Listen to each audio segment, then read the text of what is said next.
Hello everyone. So, during a video akong explain ang code sa stack implementation using array. So, let's start. Class stack. But first, nagtukod tao ka ng class nga ang pangan kay stack. Ya static final sunod kay ga-declare tao static final int max is equals to 1000.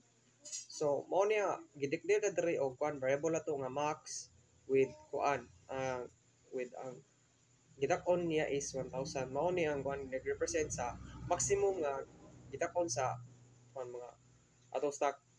1,000 silbi 1,000 ang maximum nga masulod sa stock ba. Nya ang int 3 sunod kay ga-declare ta sa ato ang kuan array na int a is equals to new int max.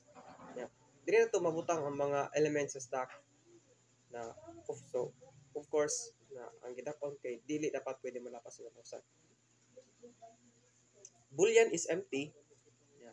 Return top less than 0. Diri ta nag-define og method nga is empty nga mo return og true kung y sud ang stack. Yeah. Kung ang top mas gamay pa sa 0 og false kung naisod. Yeah. Stack top is equals to -1. Constructor method ni para sa class ato nga stack. Yeah.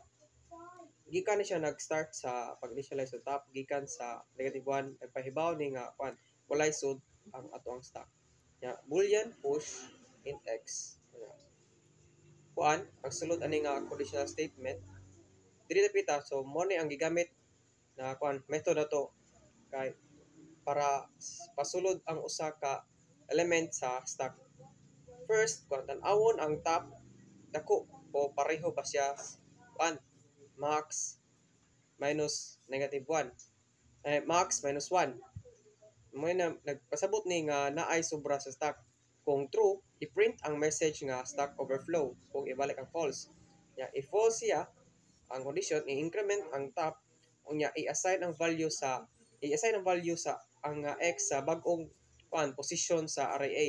Dayon i-print ang message nga nag-ingon nga sa nga nag-state nga sa taga push nga mangayo og input og ibalik ang true. Sa pop na to nga method, ang pop method gigamit para kuhaon og balik ang elemento sa top sa itaas sa nga ni stack.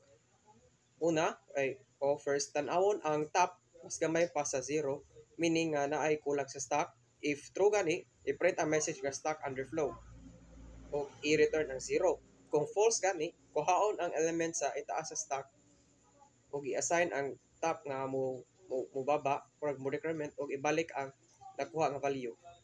Sa int peak na method, ang peak method nagabalik sa element sa itaas sa stock nga wala gikuha.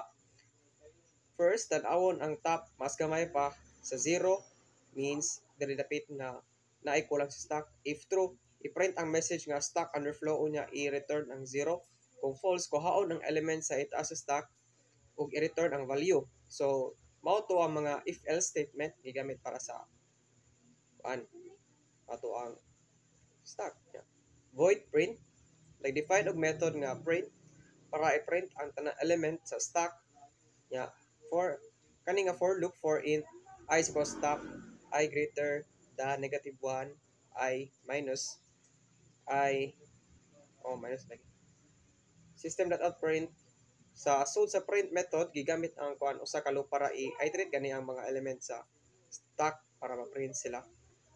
Class main nagbuhat og class nga angan kay main para sa main program. So stock s equals new stock, nagbuhat sa ta og instance nga stock nga ang angan kay s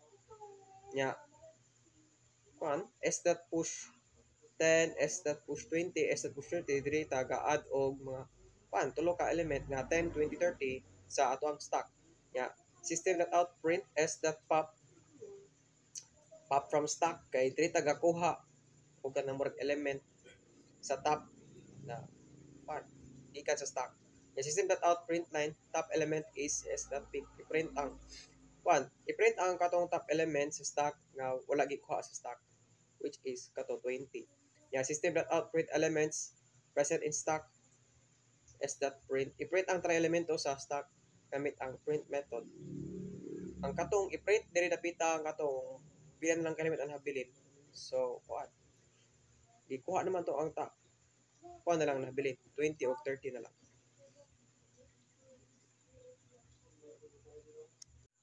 So, mauni ang kuan output sa code. Prefix to infix and vice versa.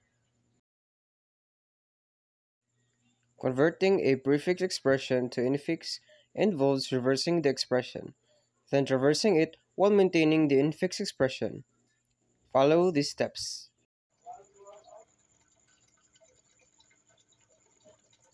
Reverse the prefix expression.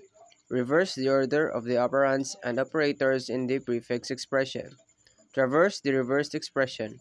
Scan the reversed expression from left to right. Build the infix expression. As you traverse, build the infix expression when you encounter an operand. Simply append it to the infix expression when you encounter an operator. Place it between the corresponding operands. Here is an example. Infix to prefix. Converting an infix expression to a prefix expression involves using the reverse Polish rotation postfix as an intermediate step. Here are the steps. Step 1. Reverse the infix expression. Reverse the order of characters in the infix expression. Step 2. Convert to postfix. Use the reverse infix expression and convert it to postfix notation. This can be done using the shunting yard algorithm or a similar method. Step 3. Reverse the postfix expression. Reverse the resulting postfix expression. Here is an example.